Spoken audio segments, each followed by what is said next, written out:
5, 4, 3, 2, 1. Boom, and we're live. Thanks for doing this, man. I appreciate it. Hey, thank you for having me. I appreciate that. You're the only guy I've ever had in the studio where when I showed up, you were working out.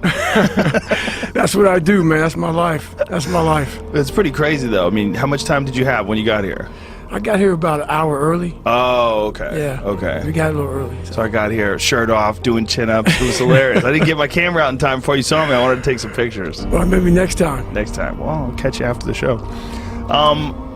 You are a guy that, for a lot of people, you sort of embody the idea of hardening your mind, Right. and figuring out a way to do things that most people think are impossible. Right. You've sort of become that guy over your life, and you've become that guy for a lot of people, including me, online.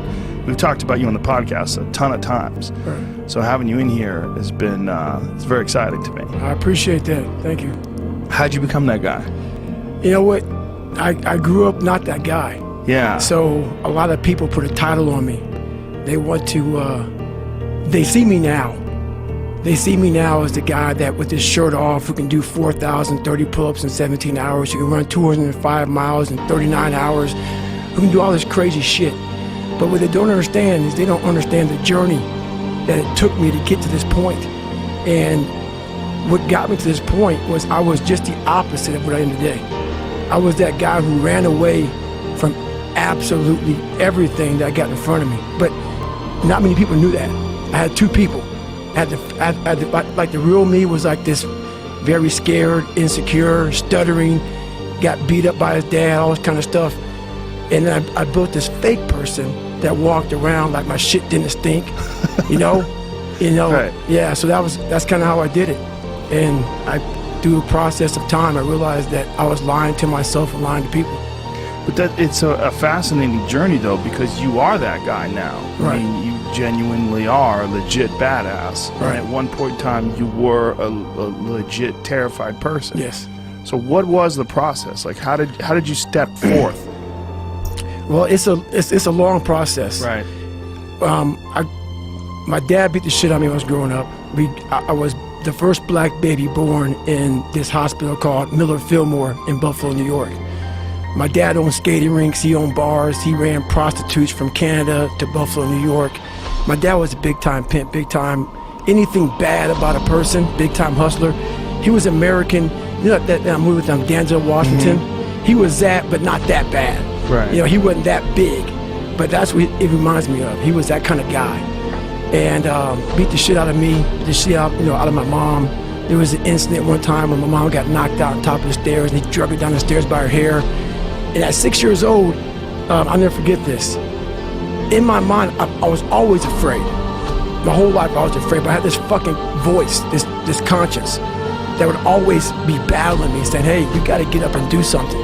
I didn't want to do shit. I was just afraid, but that voice would force me to get up.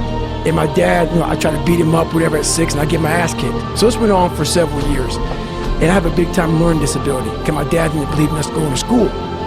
So my dad, it was about the business, the skating rink and the bar. So the skating rink opened about 7 o'clock at night, and this is the time I was able to walk. So about 4, 5, 6 years old, 8, 9, and I would go to the skating rink at 7 o'clock at night, and I worked the skating rink until 10 at night. And then we would scrape the gum off the floors, and we cleaned the whole skating rink up. And then my dad had an office, and my brother and myself would sleep in the office. And my mom would go upstairs and work the bar until 3 o'clock in the morning. And then they cleaned the bar up. So after all that shit was done with, going to school rarely happened. So when I went to school, I was all kind of, my learning disability, I had social anxiety. I was just a jacked up kid from living in this tortured home. From the outside looking in, we lived in an all-white neighborhood, and then we would travel to the ghetto of Buffalo, New York, where the skating rink was at. So we worked around mostly blacks, and I lived around mostly whites. But no one knew what was going on in that house on 201 Paradise Road. It's crazy. But my mom got courage to finally leave him when I was about 8 years old. We moved to a small town in Brazil, Indiana, and that's when the real war started for me. And Brazil, Indiana is a small town, great people, a lot of great people, And I say that because a lot of people get offended, and I'm going to get to the point why they get offended. There was about maybe 10 black families at about 10,000 people in the town. And in 1995, the KKK marched in the 4th of July parade. So this was not everybody was racist. There was a lot of good people. Some of the best people I knew was there, but there was also a lot of racism there. So me being one of the few black kids in that, in that area, it kind of haunts you. I had stuff on my notebook, nigga, we're gonna kill you, on my Spanish notebook. They had that on my car, nigga, we're gonna kill you. This is early 90s. And so even though I showed it didn't hurt me, it was jacking me up. So all the insecurities I had when I was a kid with my father, I moved into this area here, and it just got worse and worse and worse. And the shit haunted me. And that voice that I talked about, it kept talking louder and louder and louder, but I was doing nothing about it. And I decided to make moves. And I cheated all through school. And it's kind of humbling to talk about my stories sometimes, and it's also embarrassing, but it's real. It's who the fuck I am. It's what I am. It's what created me. And copied from the 4th grade to my junior year in high school on every assignment. And I wanted to get in the military, wanted to join the Air Force, and the guy gave me an ASVAB test. It's like a watered down SAT. And I couldn't copy on it because the guy beside me had a test A, I had test B, the guy on my right had test C. So I looked to copy on this test and I couldn't copy on it, so I got like a 20. And I wanted to be an Air Force pararescueman. It's guys that jump out of airplanes and save down pilots. It's a special operator in the Air Force. And my score was so horribly low that I had to retake it again. And he said, hey, I got like an 18 the second time, even worse. I need to get a 50 out of a 99. And so my mom and I, for a while, we lived in the government subsidized apartments, $7 a month, and also food stamps. And we slowly moved up to a $230 a month place. But at the time, we were pretty poor. But my mom afforded enough money for me to go to see a tutor 1 hour a week. So for 4 hours a month, I had 6 months to study for my last test. I could only take the ASVAB test 3 times. And I studied my ass off and passed it. And I got in the Air Force and realized there was more things in front of me. I was afraid of the water, terrified of the water. And I learned how to swim, but what gets everybody in this training, in all special ops training, is the water confidence, where they try to pretty much drown your ass. All of our lives we've been breathing, and they take that from you, and they want to see how comfortable you are underwater. And there's only 1% African Americans in special operations. And I didn't know anything about African, like a lot of them are negative buoyant, which I am, because of the bone density. I struggled. But 6 weeks into the program, there was about 25 guys left out of about 150. I was there, and I didn't go to sleep for 6 weeks of the program. And I wanted to quit so badly, but I quit everything in my life. I copied through school. I wanted to prove people wrong. And so here I am in this Air Force program, starting to get a little more confidence, but this water was kicking my ass. And 6 weeks into the program, the doctor gave me a blood test. It was I have sickle cell trait, not the anemia, but it still killed people. But so they pulled me out of training for a week, and when you go from being very uncomfortable in that water situation, and then now you're comfortable, and I'm sitting back watching the guys drown. I'm not part of the activities anymore for this week. I didn't want to get back in that damn water again. So the fear overcame me, and all my insecurities from my dad, from this small town, from everything started coming back. And even though no one knew how fucked up I was, kind of create this other person who was tough, I live with this shit all the time. So me not wanting to go back in that water, the doctor called me back up. I thought I was gonna get like a medical kick out of the military. So no quitting for me. They'll kick me out so I can have some pride. The doctor said, no, man, we could put you back in the training. And I was like, fuck. But after a week, I'm like, you know what? I missed 1 week. There's only 3 weeks left. There's a good chance, I could tough this shit out and go on. But I went back to the CO and the commanding officer of the program, and the sergeant said, hey, you gotta start from day one because you missed, that week of training. And I broke. I couldn't imagine going back through that again. So I made up a lie. And I said, man, the sickle cell thing is really scaring me. It was the fucking water, it wasn't sickle cell. And I pretty much quit. Even though they gave me a medical, I quit. So from the age of 19 to the age of 22, I went and did a job called TAC-P, where you control fast movers behind enemy lines. Cool job, but there's no water. I was afraid of the water, so I avoided it. And I gained 125 pounds in that time frame. I went from 175 to almost 300, to 297 was my heaviest. And I started finding things that was comfortable. And the more things I found comfortable, the more uncomfortable my mind was. Because that voice I was telling you about, it always was there. I was just trying to avoid that conscience. I wanted to be left alone from that conscience, and it wouldn't leave me alone. So I got out of the Air Force, and I started working for a job called Ecolab, where you spray for cockroaches at 24, and spraying at different Steak and Shakes, Red Lobster, whatever, from 11 o'clock at night to 7 o'clock in the morning. And what changed, I came home and watched this Discovery Channel show, Class 224. I came home from Steak and Shake, I sprayed it down last, get a big old large 42-ounce shake, walk across the street and get a box of mini donuts from 7-Eleven, and I would drive home for 45 minutes. This big old fat guy who, yeah, I worked out, but I was fat. I didn't run, didn't PT, I just hit the gym. So driving home, turn the TV on, and what comes on, Discovery Channel show, and that's where everything changed for me. I was taking a shower, I walked out, heard these guys, and I watched the show, and it made me reflect big time on the piece of shit that I am, and I'm exactly what people said I was going to be. So what was on this show that really struck home? It was, I saw these guys going in the water, so I was terrified of it. I mean, I can't even express. Have you ever had a big fear? And I know a lot of fighters have fears and stuff like that, but they get over them. But a lot of us have these fears that you just don't want to fucking face. And I have a lot of them, had a lot of them. And that's what created the person who's in front of you today, and we'll get into that. But just a scared bitch is what I was. But I was watching these guys going through Hell Week, Class 224, and these guys ringing the bell, quitting, dropping their helmet down, rolling out. A lot of guys just leaving. And it made me reflect on my fears, my insecurities. And I saw real men, what I thought were real men, who were staying, who were overcoming adversity, who were overcoming all these different things that I had blamed so many fucking people in my life, my dad, my mom for not being there. When I was 14 years old, my mom was gonna get remarried to this great guy. He got murdered. And then I moved back to that small town in Brazil, and everybody was to blame. My learning disability, my skin color, you know, me being everything. And so I sat there for a while, and I was like, man, I got it. No one's gonna fucking come to help me. No one's gonna fucking come to help me. It's fucking me against me, period. And so I had to man up, and I said, the first thing I gotta start doing is facing every fucking fear I have, no matter what the fuck it is, man. And these things would keep me up at night. No one, people who are hearing this shit, they will never really understand and grasp when you face these things and so many things, how they keep you up and haunt you at night.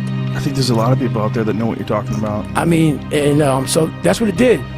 And I had two options: to either be that 300-pound guy who sprayed for cockroaches and made $1,000 a month, and at 24 years old, knowing when I'm 50 fucking years old, I can reflect on this and think about what guy I never became, or I can totally just sack it up and fail and fail and fail until I succeed. So I started calling recruiters up. I said, I'm gonna go be a fucking Navy SEAL. And every recruiter, so there's a weight and height, so the weight and height limit to get in the military. And I was 6'1" and 297. And I had prior service, which was a big deal. So I called all these recruiters up, and all of them said, hey, how tall are you, blah, blah, blah, blah. They got into conversation to see if I was even qualified. And by the time I got to my weight, phone would hang up pretty much, like, hey, you know what, call somebody else, you know, try to get in the reserves. So I tried to get in the reserves. And I called this guy named Steven Salgio, recruiter, up, and he said, hey, come on in. He saw me, put me through the weight standard, all this other stuff, and to get into the class I had to get into, I had to lose 106 pounds in less than 3 months. So I was like, fuck that, I can't do that. I grabbed my chocolate milkshake and went back to Ecolab. I'm going back to work, man. This is my life.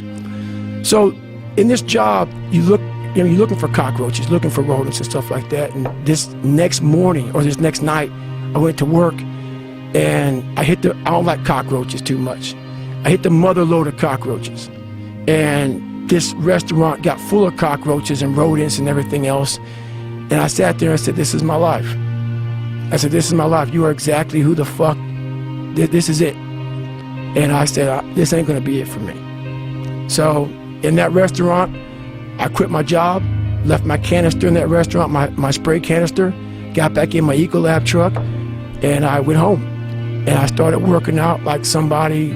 I became the most obsessed person on the planet Earth. And I was basically, I had to invent a guy that didn't exist. I had to invent a guy that can take any pain, any suffering, any kind of judgment, be called nigger, be called whatever the fuck in the world, and be able to stand in the fucking room and say, go fuck yourself. I had to build this callous mind, and I built it through suffering. I built it through downright fucking just crushing myself. If it was raining outside at 3 o'clock in the fucking morning, if it was snowing, the first instinct is don't go out there and do shit. My instinct was, we gotta fucking go out there. Anything that was fucking horrible in my life that I would normally say no, that was inhumane to most people, I had to go do it. And I started callousing my mind at this point in my life. And I lost the weight. I lost the weight and I went back to recruiter. I got into that class and I went through 3 Navy SEAL Hell Weeks in 1 year. Only guy to ever be in 3 Hell Weeks in 1 year, to my knowledge. The first one I didn't make it through, the next 2 I did. And that I just didn't, I didn't stop anymore from there. And I started realizing through this process that the fucking mind is what you created. And I started opening different doors that I didn't think were even there, that I didn't think even existed. And the more doors I opened up, the more I started realizing that my potential is damn near endless. And it changed my whole mindset. So I went from David Goggins and I created Goggins. And that journey is a priceless journey that is hard for me to even explain to people because it sounds so quick and easy. Like I lost this weight and I went through 3 Hell Weeks, I went to Ranger School, went to Delta Force Selection, whatever it is. It was brutal. It's a brutal journey every fucking day. And everybody goes, well, are you happy? If anybody knows my life story, and I try to give you just a snippet of it, where I'm at today is in front of Joe Rogan telling you my life. To get through where I became, to get through where I'm at now, there's nothing but pride I have for myself that I can't really show people. Because I have this face that they see like, are you happy? What's wrong with you? I'm driven. I'm obsessed. And that's what you see. That's it. People need to hear this story. This is an exciting story for people because there's a lot of people out there that feel trapped and they feel stuck and they feel like they can't do anything and this is who they are. You're a guy who felt that exact same way, but figured out how to not be that person and be a person that you would admire. What were the first steps? Like, you had some slips before, right? Because you quit because of the water thing. Right. But then when you went back the second time and you decided you're going to lose all that weight and you quit that job, was it just straightforward from there? Or were there some days where you just failed and then you picked it back up again? So my first run, when I decided to lose the weight, I was, like I said, 297. I was about 32% body fat. And my idea was to run 4 miles. For my first run. I didn't know how bad it's gonna fucking hurt me. I used to run before I was fat and I was like, fuck it, I can do this.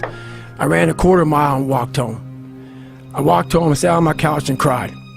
I went to my mom's house, who was about maybe 20 minutes down the road, and cried again in her couch saying, man, I can't fucking do this shit. I don't know what I'm gonna do. I just got somebody pregnant. My life was just fucked. I was making $1,000 a month. My rent was $810 a month. And my mind just kept fucking with me.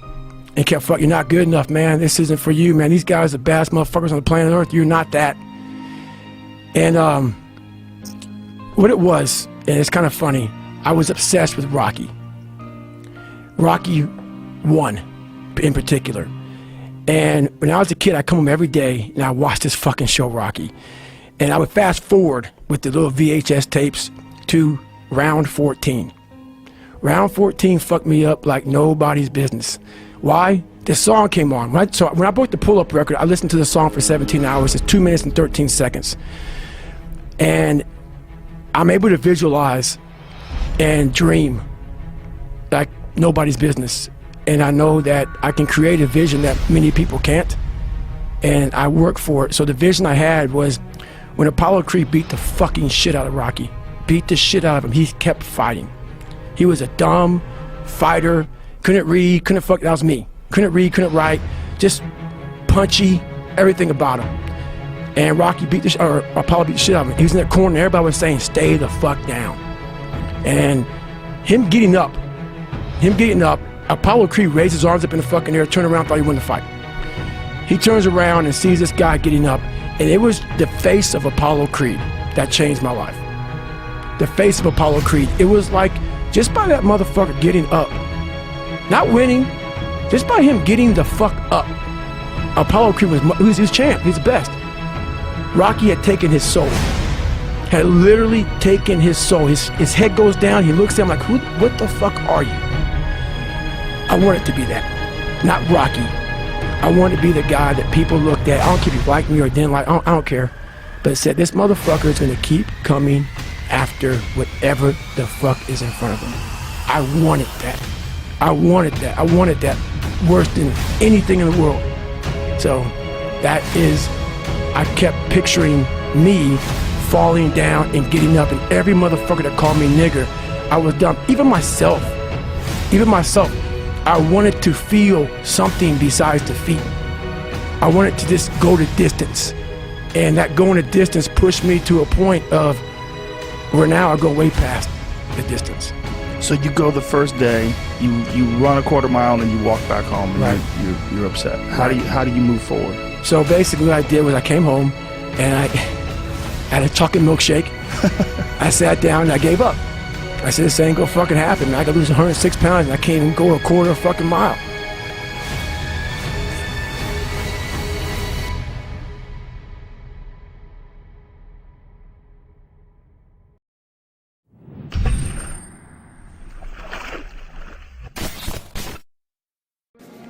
First things first, I'ma say all the words inside my head. I'm fired up and tired of the way that things have been. Oh, ooh, the way that things have been. Oh, ooh. Second thing second, don't you tell me what you think that I can be. I'm the one at the sea, I'm the master of my sea. Oh, ooh, the master of my sea. Oh, ooh.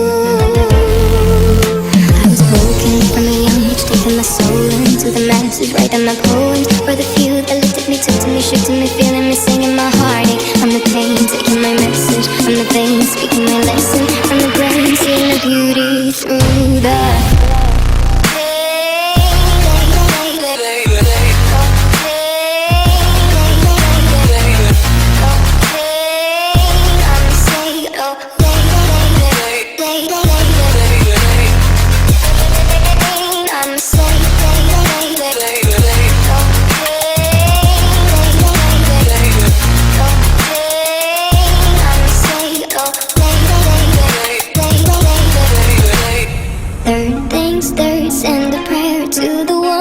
above. All the hate that you've heard has turned your spirit to a dove. Oh, ooh, your spirit up above. Oh, ooh.